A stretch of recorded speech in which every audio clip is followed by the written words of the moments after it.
Welcome to base camp for the next 2 weeks.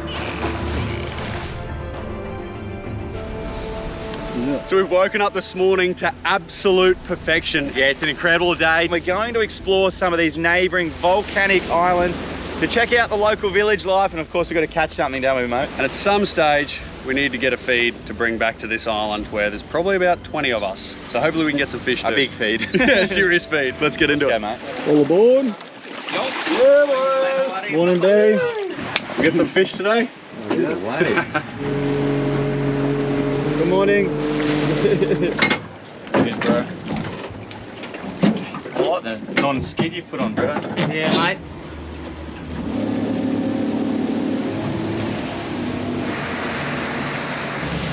Mate, very exciting. So we're just pulling up to a FAD that Brett and the guys here have deployed, a fish aggregation device.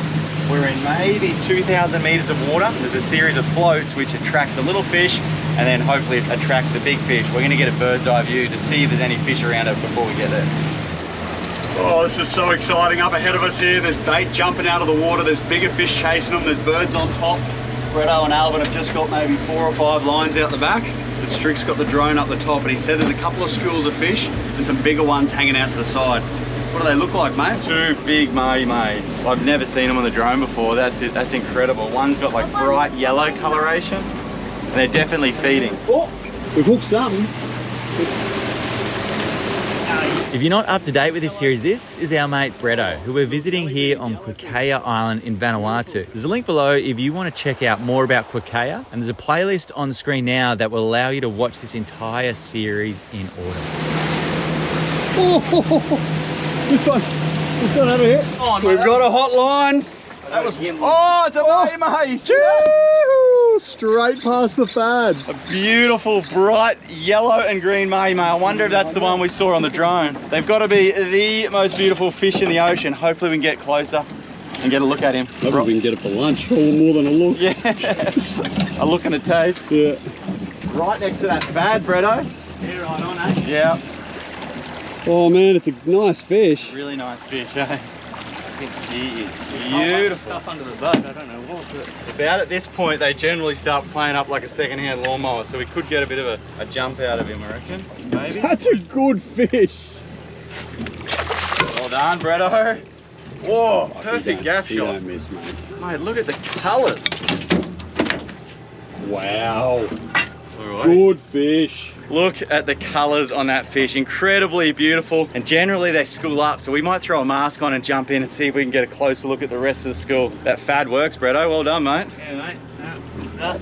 How good's that, fellas? Yeah, it's working. Look at the You happy, Pat Pat? Good luck, mate. Luck, See you there, boys. brother.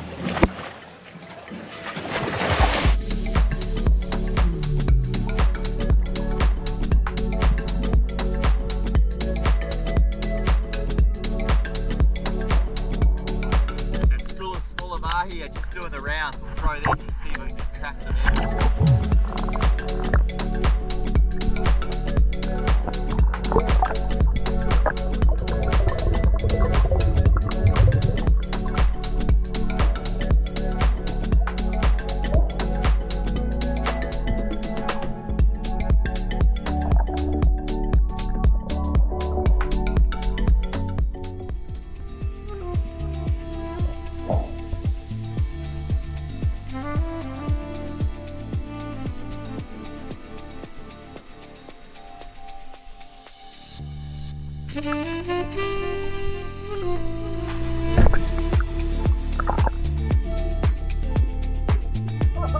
Wow! What a fish, man! He's a big bull mahi. That's the one we're after. That's the one we saw on the drone. Look at that, bro. What an incredible fish! Thanks, mate. He is a beauty, hey? It looks an absolute picture. Beautiful. Look at the head on it.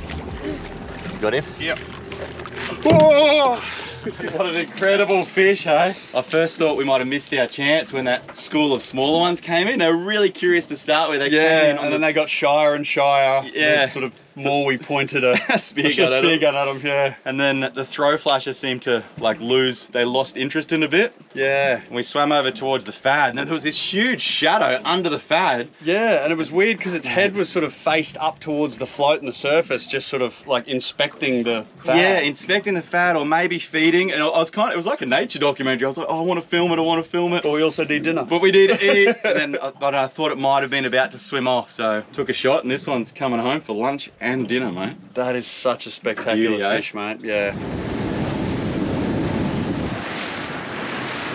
On this small isolated island behind us, there is a tiny village that lives without much interaction or influence from the Western world. And from my understanding, they live really traditionally there. We're really keen to go ashore because one of the guys on board, Barry, his bloodline, his mother is actually from that island there, and he's never been back. So this is an incredible opportunity to go ashore and get a sneak peek into the life that they're living there. Super excited for that, but before doing so, we're gonna jump in and try and spear something. As you can see, the water is just so blue and clear, and it's a really nice gesture to bring some fish in if you go ashore on an island like this. So hopefully we can jump in and spear something. How you feeling about it all, mate? Super excited, mate. If there's ever a chance to see doggies, I get real nervous, but really excited.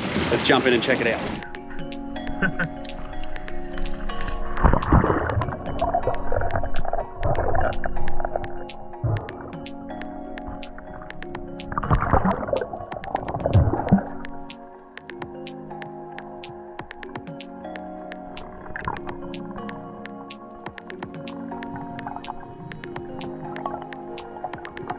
We jumped in the water and the current just wasn't doing the right thing. We were getting drifted off the seamount into deeper and deeper water, but we want to get dropped off in, say, 100 or 150 meters and then come up to that seamount to the pressure edge where hopefully there's bait fish and these bigger fish. So we're back in the boat now, we've reset. Hopefully we can get onto the pressure point. Thanks, bro. Woo.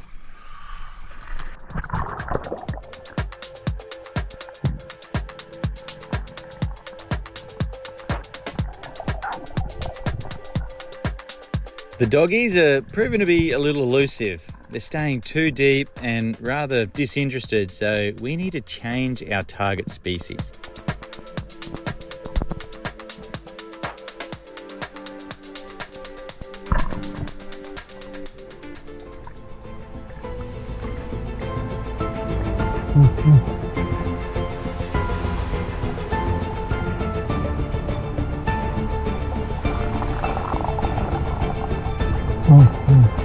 Alright, man, those sharks are pretty hot. One scoop, once a day, and you're sorted. I don't think I would do a trip like this traveling without AG1 on board. The easiest, quickest, and most effective way to do something good for your body first thing in the morning. It just gives me peace of mind that knowing my body has now got the nutrition on board that it needs, no matter what happens the rest of the day, even if I might only eat things like fruit bats and witchetty grubs later in the day, I know my body is sweet, my body is sorted. I'm gonna have energy and endurance and a healthy immune system, which is really important in a place like this, especially when you've only got limited amount of time in an area.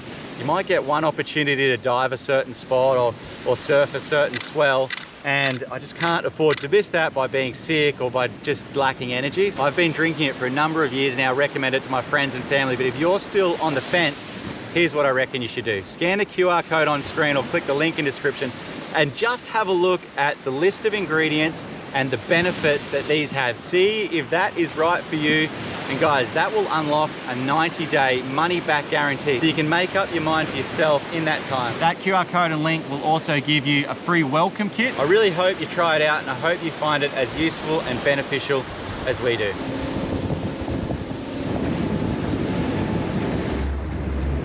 We're trying to find a safe landing where we can then either step off the boat or swim a short distance ashore. But so far it's proving a little difficult. So there's no wharf or no kind of inlet or lagoon, or the guys here don't have boats and don't seem to operate using boats.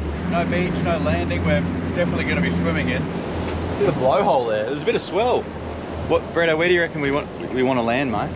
I reckon in behind these rocks here, which will take out a lot of that swell. On the other side. So jump out here, swim through the middle of those rocks and clamber up those there. That's it, mate. And then we'll cut the line. And you want to, a bit of swell, you want to avoid that blowhole by the looks of it. Watch this. Yeah. The other kind of added challenge we've got is we're bringing the big mahi-mahi ashore to share with the guys there. Are we ready, mate? Whatever we do, don't lose the fish. No sharks down here. Plenty, mate. Are we going behind this big one? Oh, I was going to go through there, Okay. Alright. through that channel. Alright, going in. Go, go, go.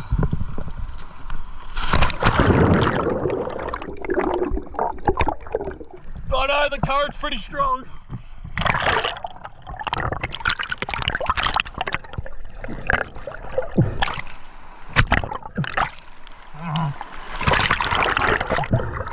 I really hope they welcome us on this island. I'm gonna just surf the fish up there.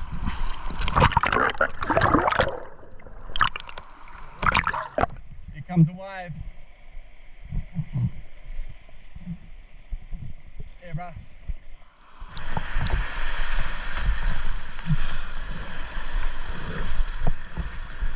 Give me a towel. Yep. We made it.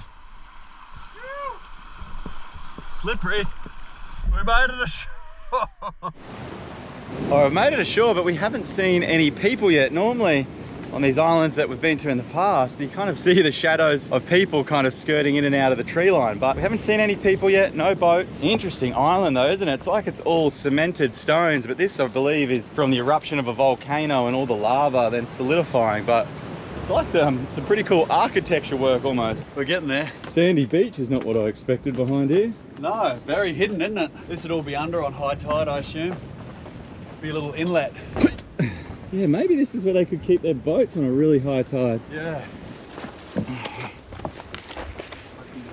Looks like a tombstone or some type of a burial site there. Some of these stones or rocks that basically big boulders that have been moved to make way for this path are huge. Imagine moving this big thing.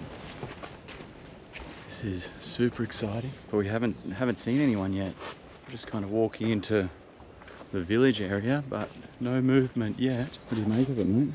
This is probably one of the most traditional, untouched villages we've come to. It's like going back in time. Yeah, it really is, isn't it? Very, very beautiful. Everything made from material here on the island. Look, come here. Thank you, Tomas. Thank you. I'll just get the fish out of the sun, put it in the shade. They seem pretty stoked about the fish. Only 4 people here living on the island. Incredible, eh? Thank you. Good old-fashioned fresh oranges, navel oranges. Mate, this is one of the most authentic natural villages with... Oh, got to move The balls up. Oh dear. He is way bigger than I thought he was. Look at his tusks. There's a wild boar here behind us. Least, man, but this pig's getting closer and closer. I think he thinks it's feeding time. Oh dear. So there's certainly a bit of an ancient feeling about this village. As you're walking through, there's these huge stone walls like this piggery and the paths, and some of these stones, they'd be like hundreds of kilos, and sort of asks the guys here, like, did you make these? Who made these? How did you make what's these? The story? What's the story? How did you get these massive stones, so many thousands of big stones, well over 100 kilos, up here lining the pathways and at the foundation of houses and making this piggery? And they said it was here well before them. Before. And the eldest one here, the eldest lady, said that it was the ancient spirits that did it. That's their understanding of it, but it must have been strong spirits. Yeah, I've never seen a spirit that strong. Yeah, mate, incredible amount of work that went into it, hey? Yeah, it's sort of worked out well for us this hour because we didn't know how we were going to get received here, and we've come in and just seeing the big mahi, instantly they were like, come on, sit down here, what do you want an orange, do you want something to eat, do you want something to drink? And I believe the setup is that they're going to cook themselves lunch, us lunch, we all get to share in this mahi, and then they'll have plenty left over to eat tonight and tomorrow, I guess. It's going to be a pretty cool lunch feast, I reckon, mate.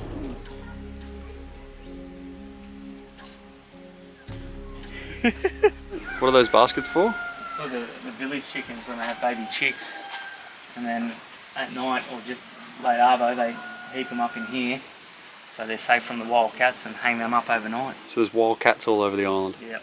So the chicken's quite prized. We don't want them getting munched on by cats. Is this one for fishing off the rocks? Fishing at night. Oh, okay, so the big bamboo one is for night fishing. And this blow fishing like day?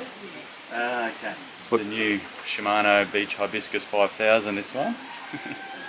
This is the fishing rod they use just off the rocks. And you can see it's only a little hook. And for a weight, they're using a crimp looking thing. That's what would catch their fish off the rocks. They use this lighter one during the daytime and then a heavier bamboo one at night time when the big fish are biting from. This must be the copra in here, mate. The guys were saying that their main source of income here is copra, the dried out coconut shells. They've got it loaded full of here, but unfortunately they were saying only a month ago they had 2.5 tons. Yeah, 300 bags, which is 2.5 ton of copra, which would be their yearly income, waiting for a ship to come pick it up. But you saw how treacherous it was trying to get in and out, and the ship never came, and that copra went bad and they lost a year's income. So out here it's a precious cargo, which we're hoping a ship will come soon for them. The copra, precious commodity out here. Let's have a little bit more of a walk around and see what else we can find. It's like a Garden of Eden, isn't it? Have a look at these. That might be the biggest hibiscus I've ever seen.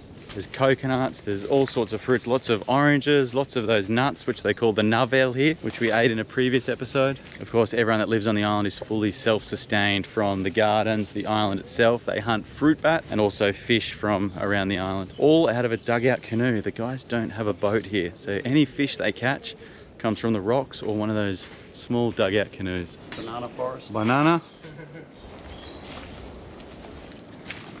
All right, we've been walking for like 20 minutes now, I reckon a couple of kilometers, and there is just stones upon stones upon stones which form these walkways. Holy moly, there's an incredible amount of work, and I'd love to know, you know, the story. It seems like back in the day, way back, there was huge amounts of people living here, but for whatever reason they've moved on. But it's almost like there was an ancient civilization here. Look at this. It would take so much manpower to do this. Super interesting, eh, mate? Yeah, the fellas are like, yeah, we'll just go for a short walk. We've been walking for half an hour in the direction away from lunch, but it's just very interesting. It's cool. Wild yam, staple root vegetable. There's a hell of a lot of it.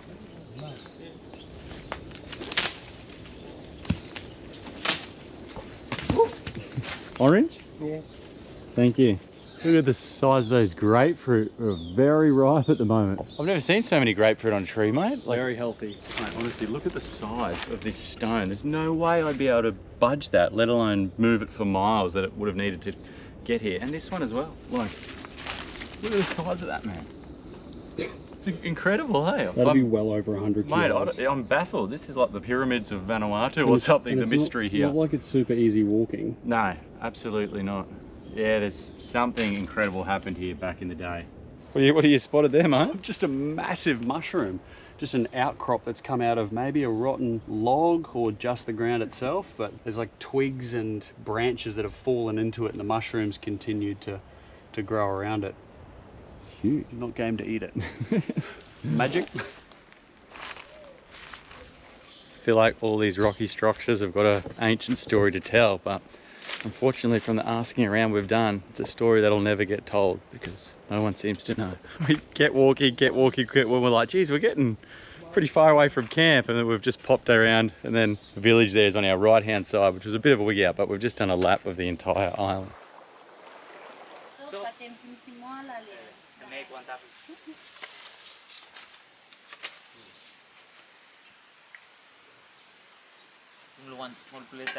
Lunch is served. Plantain banana and boiled mahi-mahi.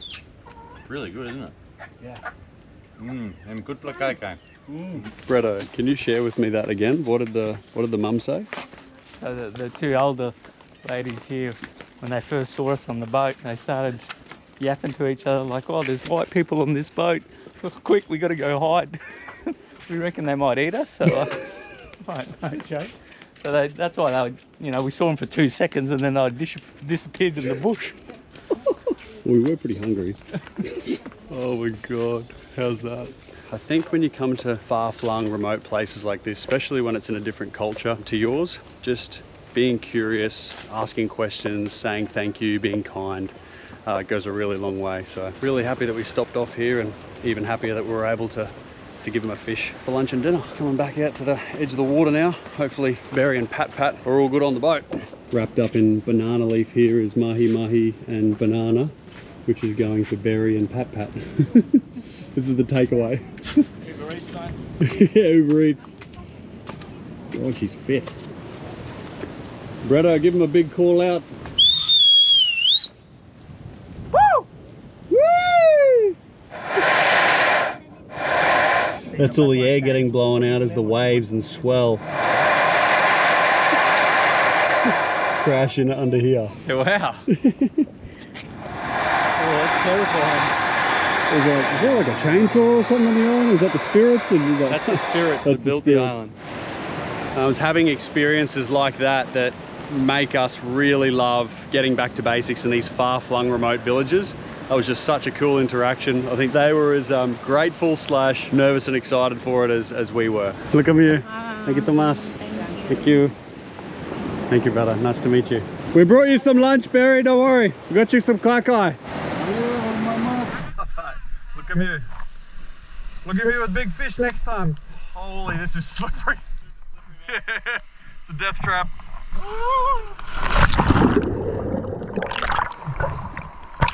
Bye bye. Look at you. Hey, Pat. Thank you, Tomas! Thank you. On to the next island, mate. Just pulled into another island to check it out. Mahi. Was that you, Pat? What was that, Pat? Is that a burp or a fart? I don't know what that was. Don't act shy now. We heard you. What are we going to do? We're going to take this mahi up to this village here and have a look at what produce they're growing. Fucking Pat's got an issue.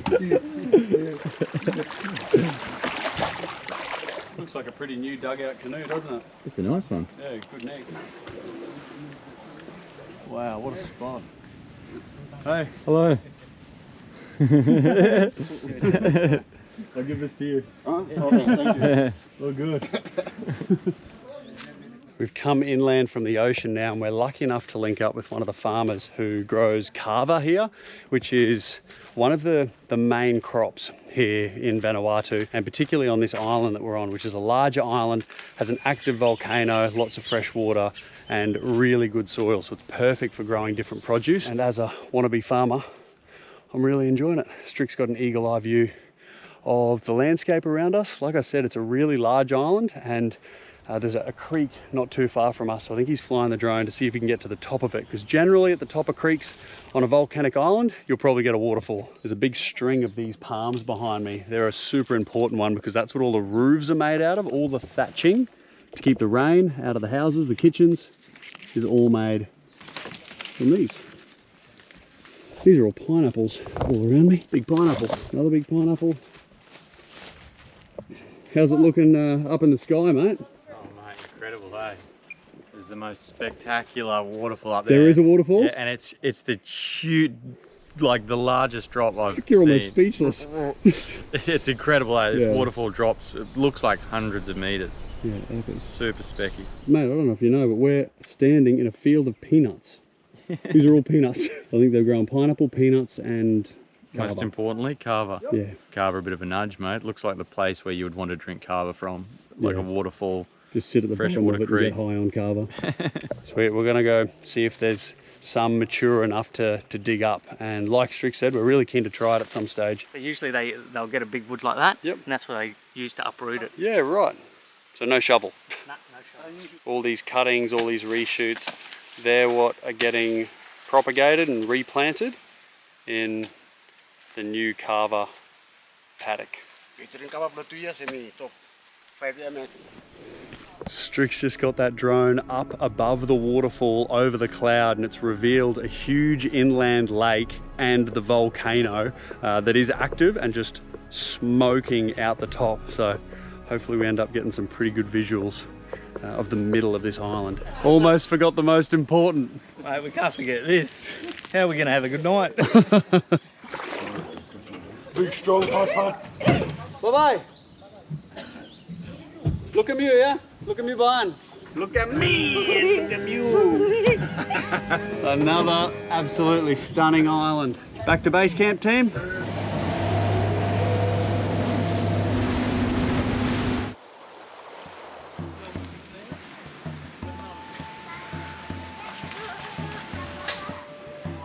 So it's quite a process, Kev. What are you doing there, mate? Are you grinding the roots up with a stone?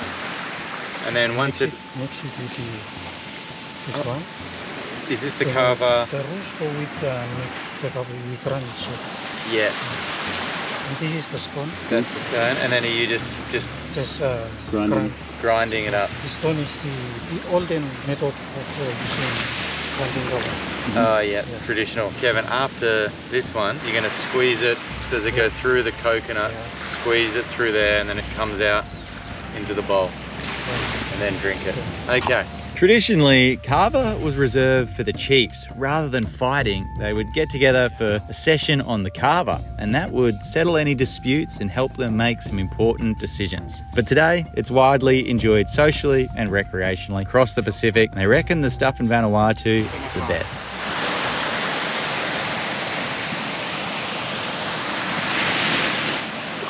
Tastes like a muddy milkshake. First initial taste, your tongue goes numb, the back of your throat goes numb. How does it feel to you? Nice? Very nice. Very nice, thank you. Thank you. My whole mouth is numb. Just numb. And that felt like an excessive amount of liquid. It was a lot. It was a lot. That was like a bowl of soup. A bowl of dirty, tingly soup. Thank you, bro. That was really good. Thank you very much. I feel very strange.